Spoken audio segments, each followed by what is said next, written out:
ሰላም እንዴት ናችሁ? ሰላም ናችሁ የቤተሰብ? እኔ እግዚአብሔር ይመስገን ሰላም ነኝ። ዛሬ በአዲስ ቪዲዮ መጥቻለሁ። እንኳን ደህና ቆያችሁኝ። አዲሶችም እንኳን ደህና መጣችሁ።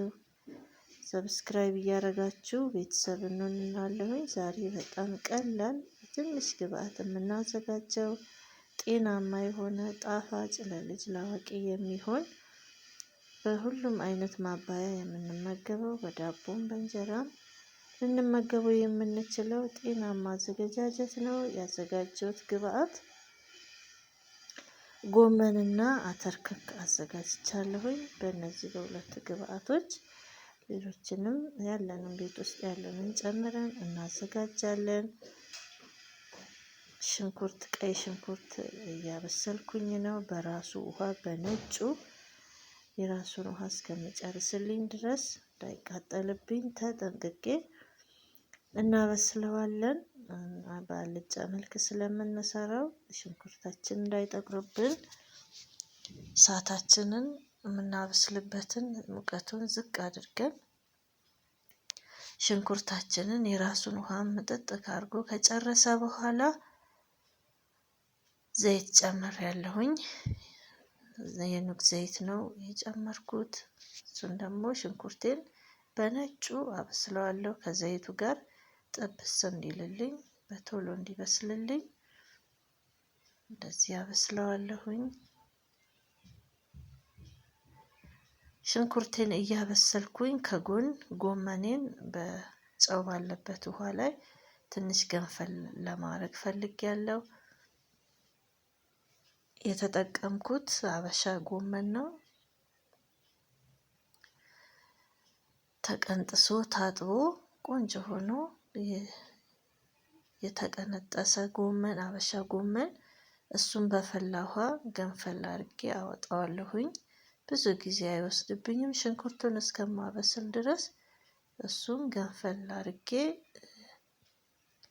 አጠነፍፈውና በቀዝቃዛ ውሃ አለቅልቄ ቁጭ አደርገዋለሁ ማለት ነው። ሽንኩርቴን እያበሰልኩኝ ነጭ ሽንኩርት እንጨምራለን።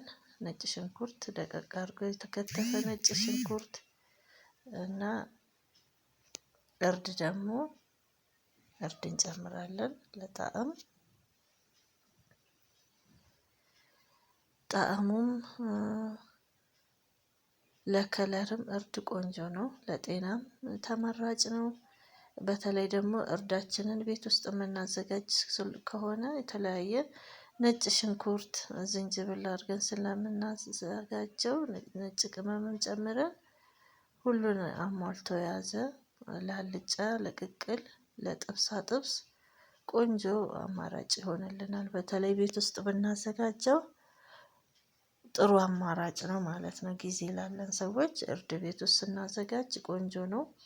ይሄኛው አተር ክክ ነው። አተር ክኩን በደንብ አድርጎ የታጠበ አጥቤው ተለቅሞ ተበጥሮ ታጥቦ በደንብ አድርጌ አጥቤዋለሁ። እቺኛዋ ትናንሿ አተር ክክ ናት። እንደ ምስር አቁላልተን የምንሰራው ነው። ለብቻ መቀቀል አይጠበቅብንም። ወዲያው ነው ብስል የምትለው። ከለሯም ስትበስል ቢጫ ነው የሚሆነው። ጣዕሙም ቆንጆ ነው፣ ይጣፍጣል። እችኛዋ ላልጫ በተለይ ጥሩ አማራጭ ነው። ለመብሰልም ቶሎ ነው የምትበስለው። እሱን ከሽንኩርቱ ቁሌት ጋር በነጩ በእርድ አድርጌ ካቁላላሁት ቁሌት ጋር ጨምሬ ለትንሽ ጊዜ አቁላለዋለሁኝ። አተር ክኩን ከዛ ውሃ ጨምሬ ከድኜ እንዲበስል ተወዋለሁኝ።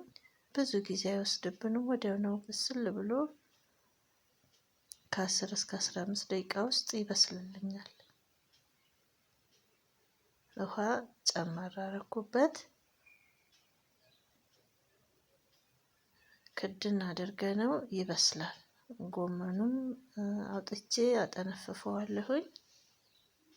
ገንፈል ስላረኩት ብዙ ጊዜ አይወስድም።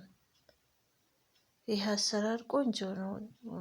በተለይ ለልጆች እንደገና ደግሞ ጤናማም ነው። በልተነው ከሰውነታችን ጋር የሚስማማ የማይረብሸን ቀለል ያለ ምግብ ነው። ቅባት የሌለው በርበሬ የሌለው ቆንጆ በተለይ ለጨጓራችን የሚስማማ ቆንጆ ነው። ጎመንም ያው ጎመን ነው። ይሄኛውም አልጫውም ቆንጆ ነው፣ ለልጆችም ጥሩ ነው። እንደዚህ እንደምታዩት ክኩ በደንብ ብስል ብሏል። እያማሰልኩት ከድኜ ትቼው በሰለ። ወዲያው ብስል ነው ያለው። እዛ ከላይ የምንጨምርበት የምትፈልጉትን ቅመም፣ እኔ እርዱ ብዙ አይነት ቅመም ስላለው ነጭ ቅመም ስላለው ሌላ አይነት ቅመም አልጠቀምም። አልጫው ይበቃኛል። ሌላ አይነት ቅመም አላረግበትም። እናንተ ነጭ ቅመም ካለ ማድረግ ትችላላችሁ። ገንፈል አድርጌ አጠንፍፌ ያስቀመጥኩትን ጎመን፣ አበሻ ጎመን ከላይ አደርግበታለሁኝ። እዛ አቀላቅለዋለሁ። በጣም ቆንጆ ነው። በጣም ነው የሚጣፍጠው። በተለይ እቺኛዋ ክክ በጣም ተመራጭ ናት።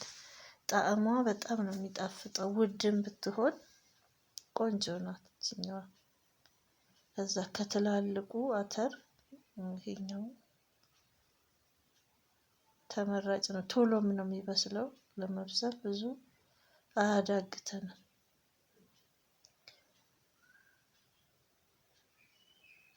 እዛ ከላይ ሮዝመሪ ካላችሁ ማድረግ ይቻላል። ለጣዕም በሶ ብላ ያለንን በአቅራቢያችን ያለውን ጣዕም መስጫ ቅጠሎች መጨመር እንችላለን።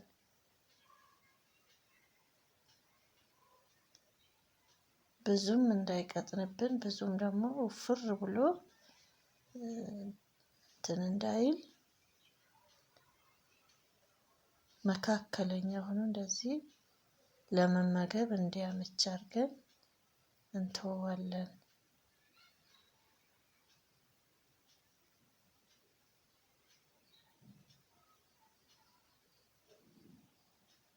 ሲያዩት ራሱ እንደዚህ በጣም ነው የሚያምረው። ስንመገበው በፈለግነው በዳቦም መመገብ እንችላለን። ቤታችን ውስጥ ባለ ነገር በቂጣም በእንጀራም መመገብ እንችላለን። ለትንሽ ጊዜ ክድ እናደርገዋለሁኝ። ፍን ብሎ አንድ ላይ እንዲብላላ ቆንጆ ነው። እንዲዋሃድ ክድ እናደረኩት። ያው ጎመኑ ከገባ በኋላ ብዙ አላበስለውም። ቃሪያ ከላይ ጣል ጣል እናደርጋለን። ይህን የመሰለ በአጭር ደቂቃ ውስጥ የምንሰራው ለልጅም ለአዋቂም የሚስማማ ምሳ ይሆናል፣ እራት ይሆናል። በተለይ እራት ቀለል ያለ ቆንጆ ነው። ትወዱታላችሁ ቤተሰብ። ለዛሬው ይሄንን ሰርቻለሁኝ። እናንተም እንደምትወዱት ተስፋ አደርጋለሁኝ። እንዳልኳችሁ በምንፈልገው ነገር መመገብ እንችላለን። ሲያዩት ራሱ ብሉኝ ብሉኝ ነው የሚለው። ስለዚህ በጣም መቅጠንም የለበትም። በዚህ መልኩ እንደዚህ አውጥተን የምናቀርብበት እቃ ላይ አውጥተን ማቅረብ እንችላለን። ሲወጣም እንደዚህ በጣም ነው የሚያምረው። እስካሁን አብራችሁኝም ስለነበራችሁ ከልብ አመሰግናለሁ ቤተሰቦቼ። እንደወደዳችሁትም ተስፋ አደርጋለሁኝ። በቀጣይ ደግሞ በሌላ ቪዲዮ እስከምንገናኝ ቻው፣ ደህና ቆዩኝ።